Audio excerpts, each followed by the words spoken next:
हमसे कहाँ मानते थे वो। हम तो मनाने गए थे तो वो नहीं माने थे।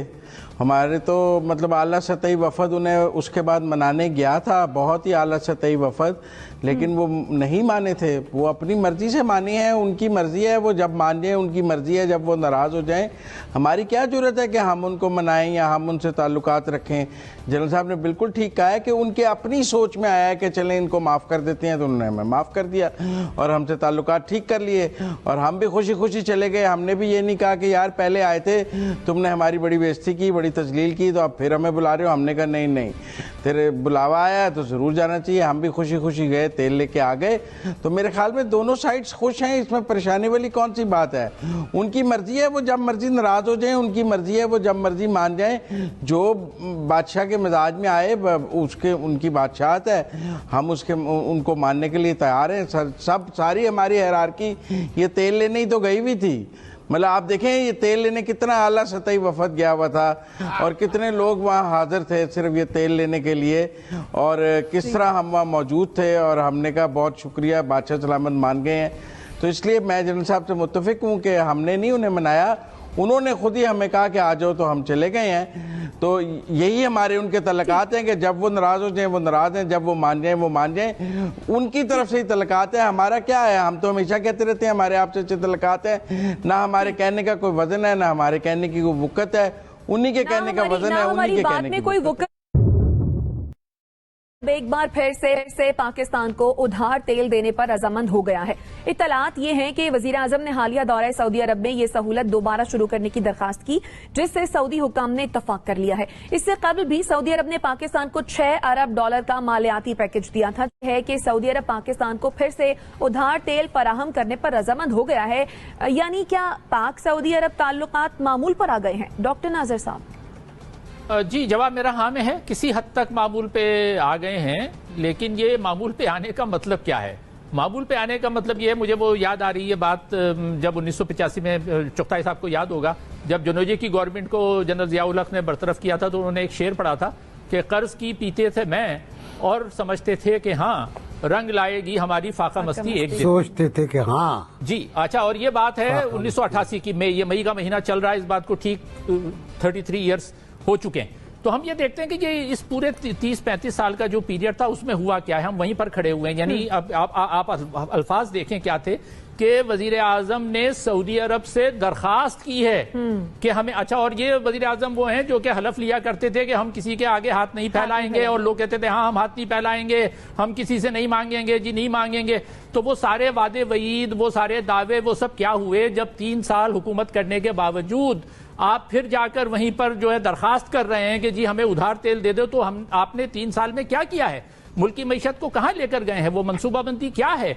और जो वादा है कि जी डेफर्ड पेमेंट पे, यानी अभी आप तेल दे दें, हम उसकी जो अदायगी है वो हम बाद में करेंगे। तो मतलब ये कि आने वाली हुकूमतें भी भुगतती रहेंगी। जो इंग्लिश में कहा जाता है नो फ्री लंच।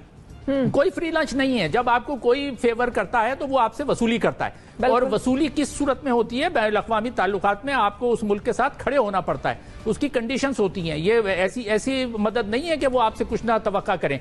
और वो नाराजी जो हो गई थी बीच में तवक्कात मामूल पे आने से पहले, जो मामूल में फर्क जो आ गया था वो इसलिए आ गया था कि पाकिस्तान ये समझने लगा था, और शाह महमूद कुरैशी ने बयान भी दे दिए थे कि जी हम जो है वो कश्मीर के मसले पे सऊदी अरब को साथ देना पड़ेगा, और हम जो है फिर वो मिल गए थे एर्दोवान और महातीर मोहम्मद के साथ, वो एक नया OIC के अंदर बनाने, जिसपे सऊदी अरब ने पसंद नहीं किया, तो आपको जो है वो पीछे हटना पड़ा। इसका मतलब ये है कि आप अपनी जो खुद मुख्तारी है, आपकी खारजा पॉलिसी की जो आज़ादी है, आप उसको दाव पे लगा रहे हैं। तो इस तरह से ये वाज़े हो गया है कि मामूल तो ताल्लुकात आ रहे हैं, लेकिन उस मामूल का मतलब यह है कि हम अपनी जो सावरेंटी है उसको एक मरतबा फिर गिरवी रखने पर तैयार हो गए हैं, और साबित हो गया है कि खान साहब के जो दावे थे वो खाली खुली दावे थे, उसमें कोई दम नहीं था। ठीक हो गया, ठीक है। एनबीसी, आप क्या कहेंगे? जैसा कि डॉक्टर नाजिर साहब ने भी ये कहा कि ताल्लुकात तो बेहतर हो रहे हैं, लेकिन क्या ये किसी कॉम्प्रोमाइज की बुनियाद पर हो रहे हैं आपके नजदीक? देखिए, ताल्लुकात को डिफाइन कर लें। ताल्लुकात मामूल पर क्या किस तरह आते हैं? ताल्लुकात मामूल पर इस तरह आते हैं कि सऊदी अरब कश्मीर की उसी तरह हिमायत करे जिस तरह पहले करता था। नहीं करेगा। सऊदी अरब कश्मीरी अवाम पर जुल्म की इसी तरह मजम्मत करे जिस तरह पहले करता था, नहीं करेगा।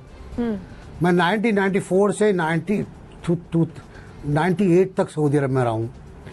खुतबा जुमा जो था उसमें कश्मीर का नाम आता था, अब नहीं आता।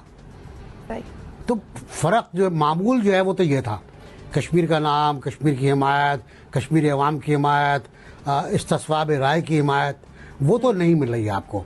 आप ये कह सकते हैं बिल्कुल महफूज तौर पर कि हम सऊदी अरब से अपने नए ताल्लुकात कायम कर रहे हैं, और उन नए ताल्लुकात की जो पहुंच है, रास्ता है, वो इक़्तिसादी रास्ता है, वो कर्ज़ों का रास्ता है। वो हमें कर्ज देगा, हमें अपने गारंटीज पर वो कर्ज फराहम करेगा, हम कर्ज लेंगे, कर्ज की मै पिएंगे, और फिर 3 साल के बाद हम उसको अदा करेंगे, वापस करेंगे। मुमकिन है वो उससे पहले वापस मांग ले, गुस्से में आकर।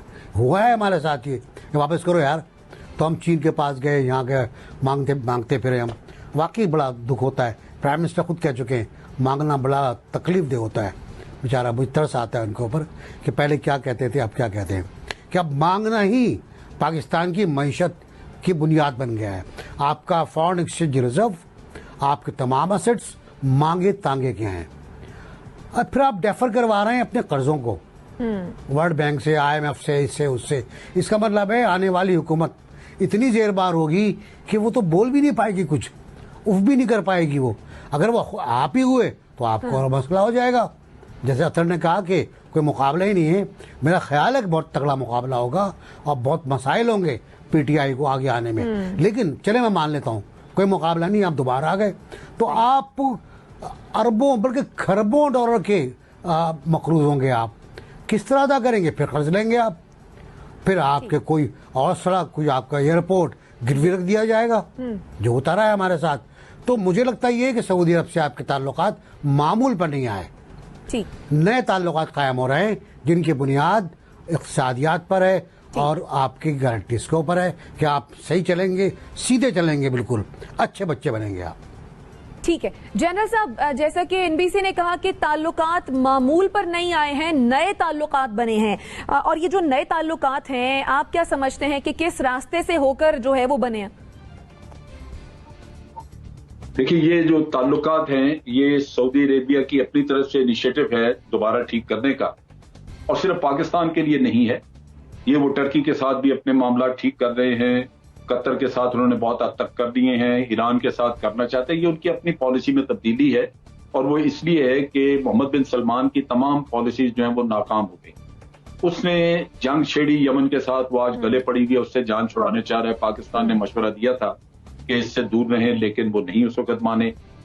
अब सूरत हाल ये थी कि उन्होंने अपने तमाम जो कुछ भी उम्मीदें, तवक्कुआत थी, वो वाबस्ता की हुई थी उन्होंने अमेरिका से, और अमेरिका ने जो बाइडन के आने के बाद वादे कह दिया कि आप ह्यूमन राइट्स वायलेशंस कर रहे हैं यमन में, और आगे कांग्रेस में इस चीज के ऊपर बाइडन के ऊपर सवाल उठाया जाता है कि आप इनके खिलाफ क्या एक्शन करेंगे क्योंकि ह्यूमन राइट्स वायलेशन करते हैं। फिर यह है कि जमाल खुशोगी का केस, ये इन्होंने बड़ी कोशिश की कि अमेरिका में ना खुले, लेकिन वो खुल गया, और जमाल खुशोगी की जो टर्किश मंगेतर थी उसने जाके केस किया है, और वो भी इनको खतरा है कि उस केस की जब हियरिंग वगैरह होती है तो ये ना हो कि शहजादे को बांध दिया जाए। लिहाजा वो अब अपने ताल्लुकात जो हैं उनको वापस ठीक कर रहे हैं मुस्लिम ममालिक की तरफ भी, और भी जहां जहां। और ये सारी जितनी भी मुश्किलात थी ये खुद शहजादा सलमान की अपनी पैदा करदा थी। जहां तक पाकिस्तान का ताल्लुक है, पाकिस्तान की हमेशा ताल्लुकात की बुनियाद सिक्योरिटी के रिलेशनशिप की बुनियाद पे रही है, और आज भी हमारी फौज वहां पे है। वो मजीद हमसे अभी ट्रुप्स भी लेंगे और मजीद कुछ ट्रेनिंग के लिए लोगों को भेजना चाहते हैं, वो भी आएंगे यहाँ पे। ठीक। दरमियान में उन्होंने इंडियन चीफ को विजिट कराया था, मोस्ट प्रोबेबली वो वहां पे उनके साथ कुछ सेटलमेंट नहीं हुई, और लगता यही है कि उनको फिर यही एहसास हुआ है कि पाकिस्तान से ही डिफेंस रिलेशनशिप आपने रखनी है। तो ये भी एक चीज आ गई। फिर उन्होंने जब ये पैसा वापस मांगा, उनको दे दिया गया, तेल बंद किया, दे दिया गया। पाकिस्तान उससे कोई तहस नहस नहीं हो गया, पाकिस्तान के घुटने नहीं लग गए। ये उनको अंदाजा हो गया है कि उनके तेल ना देने के बगैर भी पाकिस्तान का गुजारा चल सकता है, पैसे ना देने के बगैर भी चल सकता है, क्योंकि इनके पास और वसाइल मौजूद हैं, इनके दोस्त अहबाब कुछ और हैं। लिहाजा ये उन्हीं की तरफ से इनिशिएटिव है, उन्होंने दोबारा इनको कहा है कि आए बातचीत करें। ये हमारी तरफ से कोई नहीं गया जाके। हम तो पहले दिन से यही कहते रहे कि हमारे ताल्लुकात वही हैं, हम आपके साथ कोई खराब नहीं करना चाहते। शाह महमूद कुरैशी ने जो बात की थी उसका इजाला बड़ी दफा किया गया, बड़ी दफा उनके जो एम्बेसडर है उनके जरिए कहलवाया गया कि ये वो उसका ऐसे एक जाती सोच थी, ऑफिशियली हमारी ये लाइन नहीं है। तो लगता ये है कि अब उनका इनिशिएटिव जो है वो काम कर रहे हैं, तो पाकिस्तान तो चाहेगा कि ताल्लुकात ठीक हों और पाकिस्तान को वो बिल्कुल इस्तेमाल करेंगे ईरान के साथ ताल्लुकात के मामले में, पाकिस्तान से कुछ न कुछ काम लें। ठीक है, बिल्कुल पाकिस्तान तो चाहेगा ही कि ताल्लुकात बेहतर हो, बहाल हो। मुजम्मिल सोहरावर्दी साहब, जैसे कि जनरल साहब ने कहा कि सऊदी अरब की तरफ से ही इनिशिएट हुआ तो पाकिस्तान ने भी जो है वो ताल्लुकात बहाल कर लिए, ताल्लुकात मामूल पर आ गए। आप समझते हैं कि ऐसा ही है? बिल्कुल, मैं तो जनरल साहब से मुत्तफिक हूँ। हमसे कहाँ मानते थे वो, हम तो मनाने गए थे तो वो नहीं माने थे। हमारे तो मतलब आला सतही वफद उन्हें उसके बाद मनाने गया था, बहुत ही आला सतही वफद, लेकिन वो नहीं माने थे। वो अपनी मर्जी से मानी है, उनकी मर्जी है, वो जब मान जाए उनकी मर्जी है, जब वो नाराज़ हो जाएं हमारी क्या ज़रूरत है कि हम उनको मनाएं या हम उनसे ताल्लुकात रखें। जनरल साहब ने बिल्कुल ठीक कहा है कि उनके अपनी सोच में आया है कि चलें इनको माफ़ कर देते हैं, तो उन्होंने हमें माफ़ कर दिया और हमसे ताल्लुकात ठीक कर लिए और हम भी खुशी खुशी चले गए। हमने भी ये नहीं कहा कि यार पहले आए थे तुमने हमारी बड़ी बेइज्जती की, बड़ी तजलील की, तो अब फिर हमें बुला रहे हो। हमने कहा नहीं नहीं, तेरे बुलावा आया तो ज़रूर जाना चाहिए। हम भी खुशी खुशी गए, तेल लेके आ गए। तो मेरे ख्याल में दोनों साइड्स खुश हैं, इसमें परेशानी वाली कौन सी बात है। उनकी मर्जी है, वो जब मर्जी नाराज़ हो जाए, उनकी मर्जी है, वो जब मर्जी मान जाए। जो बादशाह के मिजाज में आए उसके उनकी बादशाहत है, हम उसके उनको मानने के लिए तैयार हैं। सब सारी हमारी हायरार्की ये तेल लेने ही तो गई हुई थी। मतलब आप देखें ये तेल लेने कितना आला सतही वफद गया हुआ था और कितने लोग वहाँ हाजिर थे सिर्फ ये तेल लेने के लिए, और किस तरह हम वहाँ मौजूद थे और हमने कहा बहुत शुक्रिया, बादशाह सलामत मान गए हैं। तो इसलिए मैं जनरल साहब से मुत्तफिक हूँ कि हमने नहीं उन्हें मनाया, उन्होंने खुद ही हमें कहा कि आ जाओ तो हम चले गए हैं। तो यही हमारे उनके तलकात हैं कि जब वो नाराज़ हो जाएं वो नाराज़ हैं, जब वो मान जाएं वो मान जाएं। उनकी तरफ से ही तलकात है, हमारा क्या है। हम तो हमेशा कहते रहते हैं हमारे आपसे अच्छे तलकात है, ना हमारे कहने का कोई वजन है, ना हमारे कहने की कोई वक़्त है। उन्हीं के कहने का वजन है, उन्हीं के कहने की कोई वक़्त है और उनकी मर्जी मानना है तो मान जाए, नहीं मानना तो ना माने। ये शायस्ता बात यह है कि ये उस लिहाज से तो दुरुस्त है कि मुल्क के लिए आप जो जी चाहे करें। काश हम ये भी समझें कि इन्होंने वो नहीं किया कि जाके वहां कहते कि जी कल हमने आपके पास आके पनाह लेनी है, हमारी स्टील मिल यहाँ खोल दें, हमारा कारोबार यहाँ खोल दें, हमें पनाह दे दें, कोई माल शाल दे दें। जनरल साहब एक नाम भूल रहे हैं आप, ताहिर अशरफी साहब का। जिल्लत लेके आते हैं, ताहिर अशरफी साहब ने काम किया है। मुल्क के लिए जिल्लत लेके आते हैं, मुल्क के लिए बदनामी लेके आते हैं। तो मुल्क के लिए जाके अगर मुल्क के लिए काम करें कथा कलामी की माफी चाहूंगी, वक्त की कमी है और मुझे अतर काज़मी साहब का जो है वो भी कमेंट लेना है। अतर काज़मी साहब आप क्या कहेंगे? देखिए, मैं वही कहना चाह रहा था जो जनरल साहब ने जो बात शुरू की कि मुझे मेरा खुद इस वक्त जो सर है वो शर्म से झुक गया कि इमरान खान वहां पे जाता है और कहता है मेरे मुल्क के लिए मुझे रिलीफ दे दो, मेरे मुल्क के लिए ऑयल दे दो। अगर क्या बेहतर होता कि इमरान खान वहां पे जाके पूछता कि मैं सरूर पैलेस यहाँ पे किस तरह बनाऊं, मैं जद्दा में मिल किस तरह लगाऊं। कितना बेहतर होता कि इमरान खान उनसे पूछता यार और कुछ नहीं तो मेरे 2 वजीरों को अकामा ही दे दो। अभी तो मैंने इमरान खान ने अपने पूरे जो है हमारी मुल्क की जिसे कहते हैं इज्जत को दांव पे लगा दिया, हमारे पूरे मुल्क की जो उसकी खारजा पॉलिसी है उसको नुकसान पहुंचा दिया। कितना अच्छा होता कि हमारे वजीर खारजा का वो वहां से अकामा ले आते, हमारे वजीर दिफा का वो वहां से अकामा ले आते, अपने लिए कोई दुबई से अकामा ले आते।